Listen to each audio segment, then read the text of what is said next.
Good afternoon. Let me just squeeze through here. My name is Kelvin Lee. I am the Global Social Media Director at Thomson Reuters.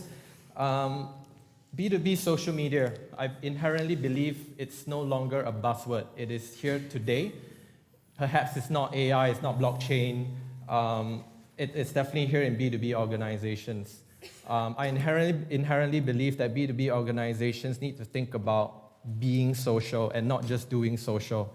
As we just heard, running a blog, creating Facebook ads, creating some Twitter ads or Instagram ads is no longer a strategy. These are just tactics. So I've had the pleasure today, this afternoon, to have two experts who are pretty much driving B2B social efforts in their organizations. I have Anna Rokina from Oracle and Elaine from Veritas. So let me creep back to my seat. And to kick things off, perhaps it would be great if you could give a quick introduction, and those of us who are not familiar with your firms, what does the firm do? And also it would be good to kind of take a perspective of a client. Who are your typical client types that you sell into? Maybe, Elaine, we could start with you. Hi, I'm Elaine from Veritas Technologies. So Veritas is the leading multi-cloud data management company in the world. And we cater 86% of the Fortune 500 companies. I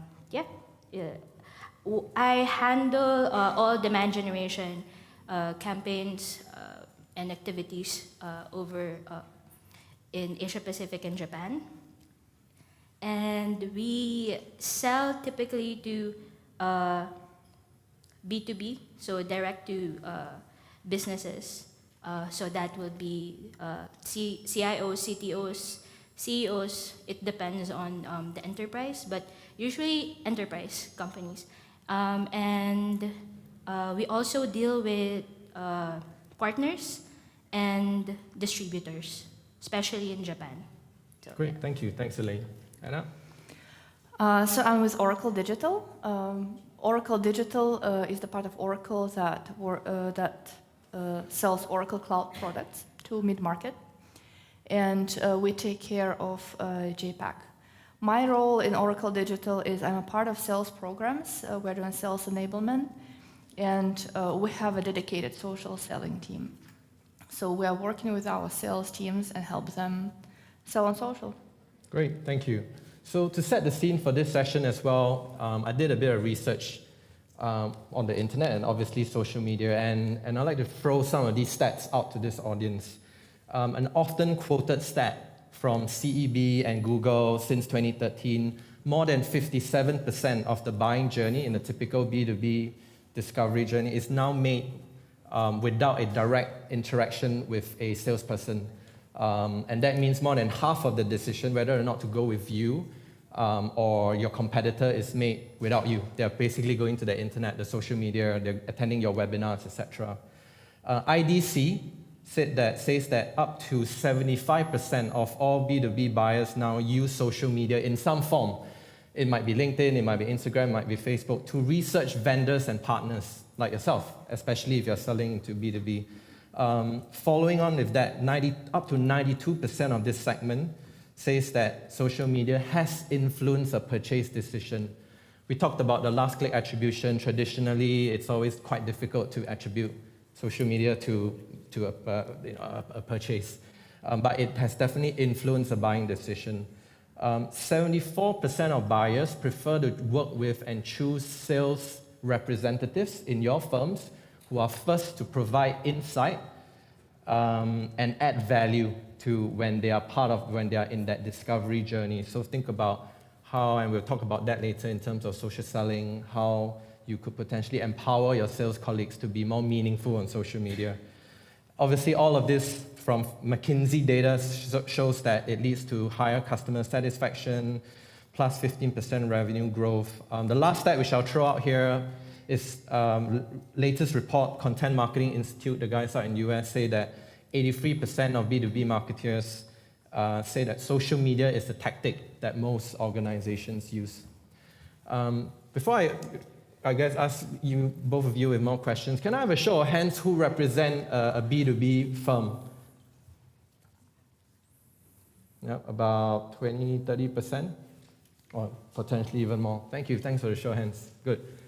So I'd like to kick off with the first question. The rest are B2C. Sorry? The rest are B2C. I'm not sure. Okay, so let's dive into the first question. We talked about these stats. It's undeniable, whether we like it or not. I've not seen a single research report that says digital usage or social media usage is down, whether or not they are referring to LinkedIn. It might be dark social apps, dark social messaging apps like WhatsApp, WeChat, etc. Why do you think B2B firms and perhaps some of those sitting amongst here still consider B2B social media a myth, a fad? I'll just wait a few more years and see what happens. And maybe we can start with you. Honestly, I don't think that there are too many companies that consider B2B social media myth.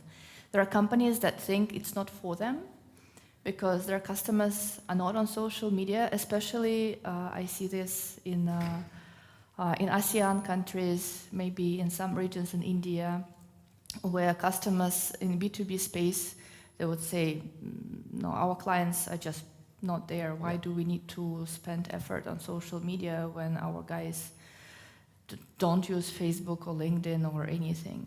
Which is always often a myth. They do not know how much their audience is actually using social media. Yeah. And another thing that could influence that is the standard, the conventional audience segmentation will use demographics. That it will use some behavior, but the decision making whether to go there or not, they would look, is our audience there? Instead of thinking, should I go with my message there? Is there somebody with a need there? Not going with your conventional personas, maybe. Yeah. Yes. Elaine, your perspective?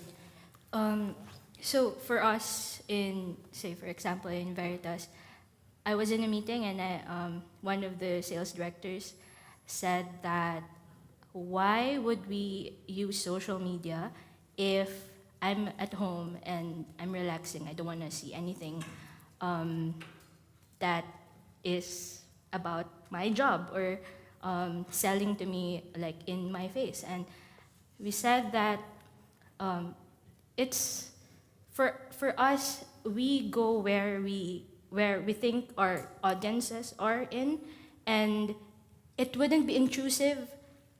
I mean, it wouldn't be that intrusive if you're actually sharing things that are thoughtful or thought-provoking or very helpful for them. So that's what we always say. It's like our content is helpful enough. We tell them what their risks are or what is helpful for them, and we target our audience. Yeah. So I think one of the challenges which I've personally heard from many firms in and outside of the industry is also we tend to think social media are the obvious platforms that we know of. It's Facebook, LinkedIn, Instagram, but also there are a lot of dark social messaging apps that are increasingly becoming more and more important. Yes, there is a challenge of compliance and regulatory requirements in some industries of being able to message between counterparties, but inherently messaging apps, I think it was a study I read recently where they used WhatsApp as a broadcast channel, and the open rate within the first 2 to 3 minutes was 95%. Whereas if you compare that to email, obviously you get an open rate of 5 to 10%, you're at the bar at the end of the day. And then social perhaps is about 10 to 20%. So I think that's where we're veering towards as well. YouTube also considers arguably themselves as the world's largest social media for videos. And you're seeing more and more examples of firms, agencies, large organizations, which we have the fortune to be able to work in, also really investing heavily on using video as a way to tell stories. There's always this elephant in the room whenever I do something on B2B social media, and it's about ROI. How would you how do you measure the ROI of B2B social media? What sort of tools and metrics do you have, at least to set some sort of a benchmark that management says, yeah, it's worth continuing to invest in? I used to hate this question when I was on marketing side. Yes. But now I'm on sales side. Our ROI is very simple. Pipeline created, Pipeline. influenced by social media. Yeah. That's why it's very useful for marketing people to work closer to sales. You kind of get the ROI thing really well. Do you mind elaborating on that a bit more in terms of, yes, that's ultimately the goal, whether or not it's email or events at the end of the day with some of our partners here. It's how many leads we have, and eventually in 3 to 6 months' time, it becomes a closed deal. But is it specifically tools like CRM Sync that you map from Sales Navigator to your CRM that you use in-house? If you can share. Sales Navigator is synced with a few specific CRMs. Yeah. So Oracle will be this year. Yeah. So I answered the question specifically about ROI Yeah. in this conventional return of investment, which is never that easy with social because there's no attribution model really figured out. In certain pockets, yes, of course, but in certain pockets, no. Yeah. So when it comes to ROI as a return of investment of our time into social selling, we are measuring adoption, we are measuring how our sales teams change their performance on social, how they start creating content. Yeah. But ultimately, of course, we are working towards the numbers as any sales organization. Absolutely. So there's the ultimate goal of having this hard metrics. At the end of the day, it's about revenue closed. One aspect which is often not looked at is also the ability of social tools to actually motivate sales colleagues and sales team members. Definitely, Yeah. yes. And literally to keep them in their jobs, because clearly as sales people, they want to know the organization is investing in the right sales tech tools for them. And I have seen for myself the change in the way they speak and the positive aspects of how they approach clients once they are able to have a blueprint of how they use things like LinkedIn to engage with their clients. It's suddenly giving them another weapon to engage with their prospects, if they know how to do it, right? Yeah. Elaine, your perspective, sorry, ROI metrics, how do you guys set a benchmark? For us, because I'm more in the operation side, so during strategy meetings, we will know all the tactics that we're gonna do, and then when we create the report, we have 2 reports, one for the marketing team and one for the upper management. So we won't show this.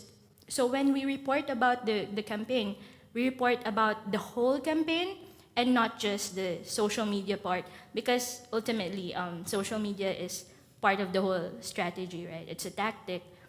And we just, for the marketing team, the management in the marketing team, we create this QQV kind of reporting. So every campaign, every content that we have is tagged. So we'll see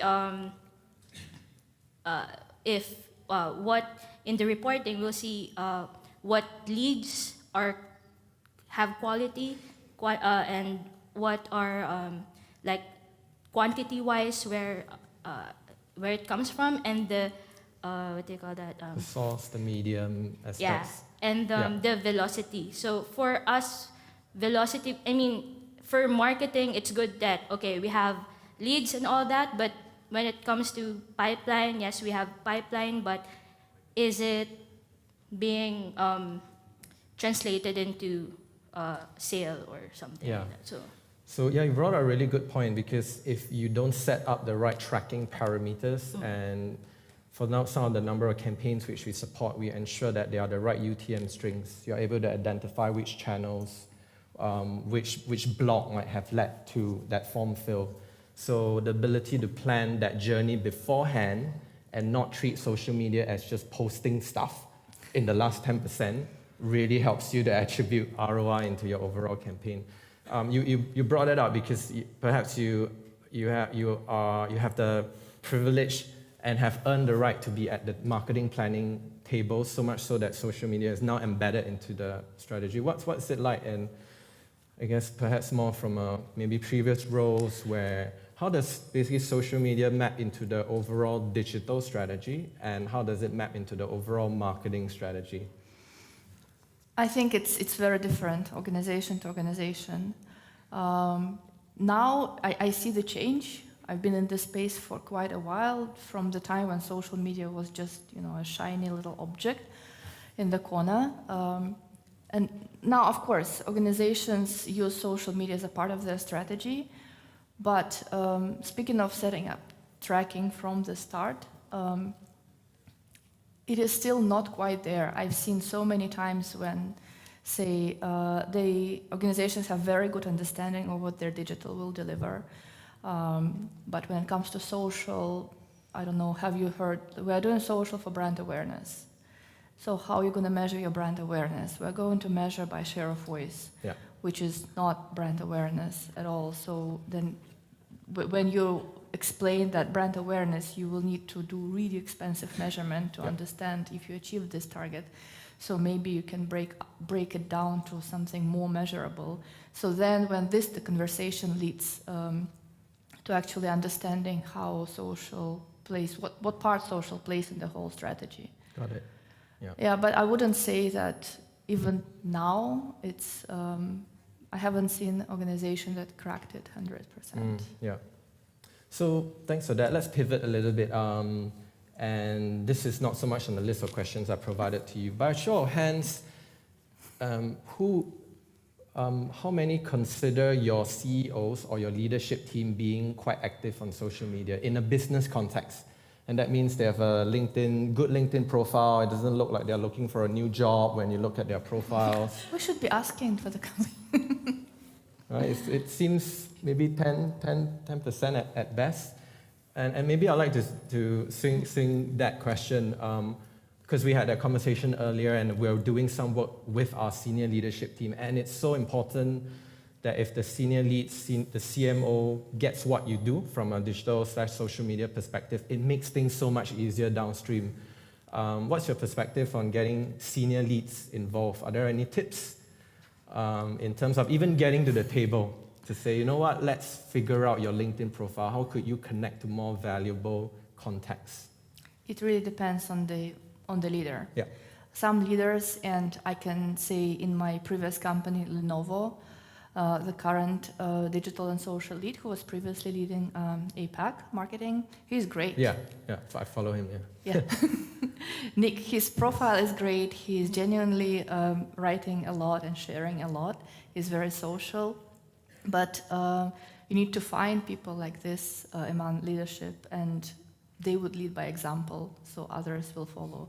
With very, very high leaders, you will need to get some help, obviously. Okay.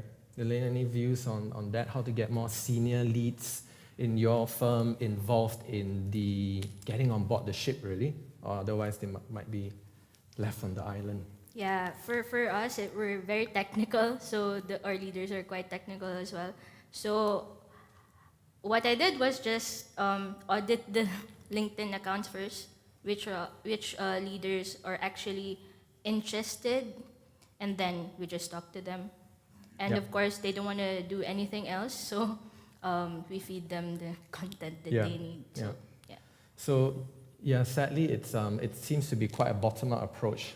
My advice, humble advice, is to work with one or two senior leads, like make them the poster child of the leadership team, and then almost do a A/B testing. It might be things like the LinkedIn Social Selling Index, the SSI score, and you see how connections are coming in. They get more conversations.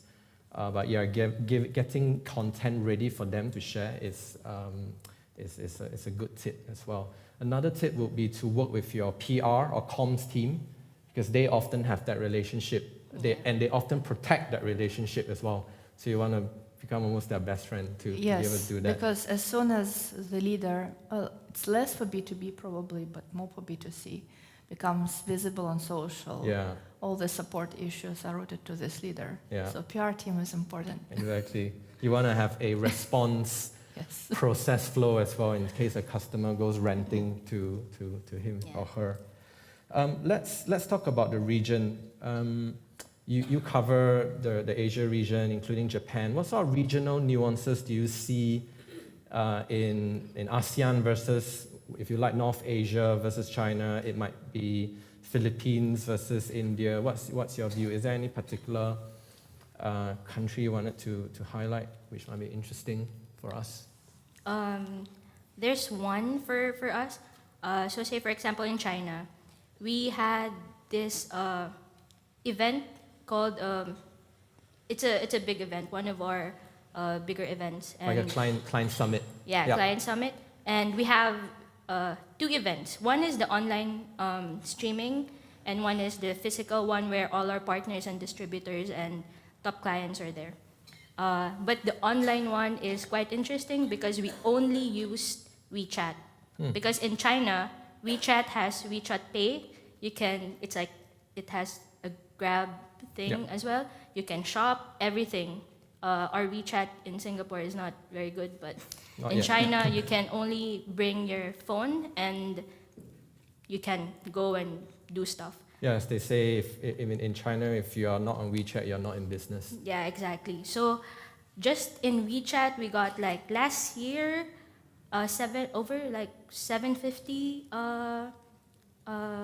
attendees, and then this year we're targeting 900. So yeah, that is interesting for me especially.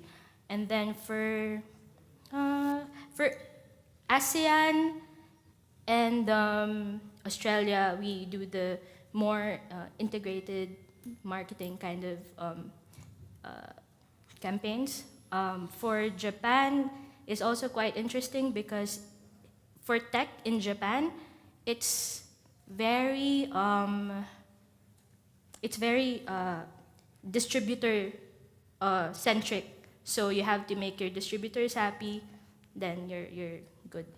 Got it. Okay. I know your perspective, regional nuances. I don't run marketing campaigns now, but for social selling and LinkedIn coverage and where B2B audience is, definitely it's very varied. Japan, we're just starting, but Japan LinkedIn is less popular and Facebook is the place where B2B stuff is happening, obviously. So I'm yet to find out more about it in the coming year. Yeah, of course, if you compare Korea to Australia, to India and ASEAN countries, it's very different. I see that Australia is very mature in the way they engage on social, the way they're open to engagement on social, versus India, where it's a huge country. So north to south, it's very different. But surprisingly, and I mentioned that again, that quite many times we look at the region and we think, well, we cannot do anything on social there probably. But when we go and look company by company, other people, other decision makers on LinkedIn, they're all there. So I take it from both of your comments, the platforms which you think might be relevant in Singapore might not be relevant in other countries. So do your due diligence, your platforms might differ.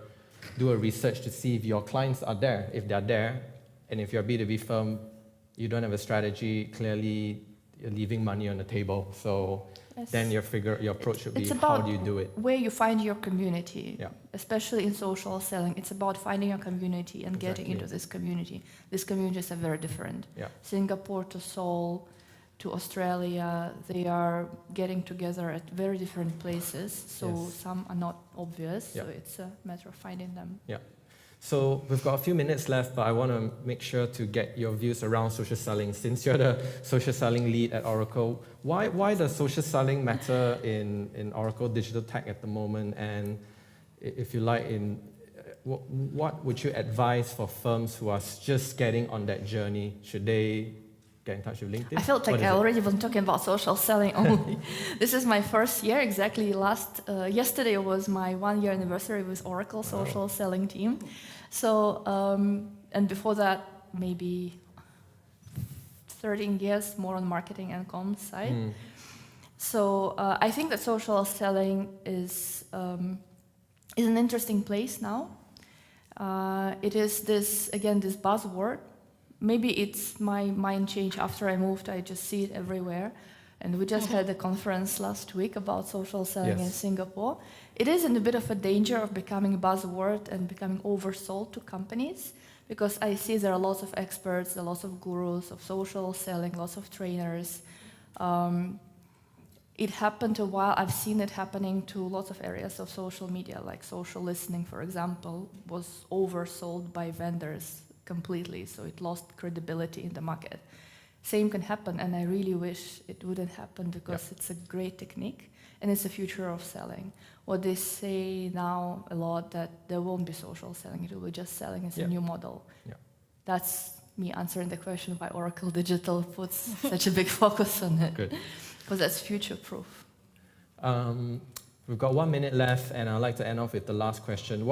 I'm always interested to hear this, because it's about the future. What's your number one prediction in 20 seconds on the future of social media in Asia?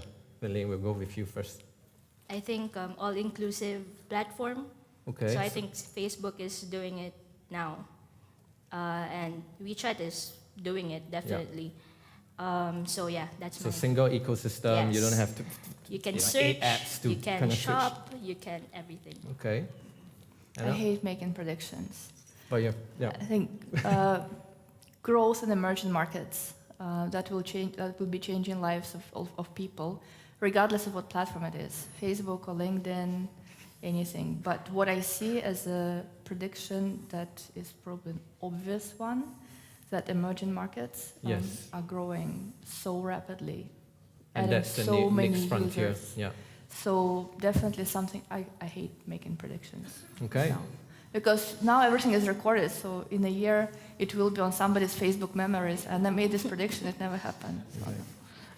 Well, thank you so much for sharing your insights and your views. I've learned a lot. Hopefully everyone in the audience have picked up 1 or 2 things to take back, or at least to consider. I'm not sure if we have any time for questions, probably not. If we do, I think we're out of time, okay. But please thank our panel, ladies and gentlemen, Kelvin Lee, Anna Rokina, and Elaine Adoptante. The guys will be around, hopefully staying for a drink later as well, so if you don't catch them after the next session, I'm sure you can speak to them soon after that.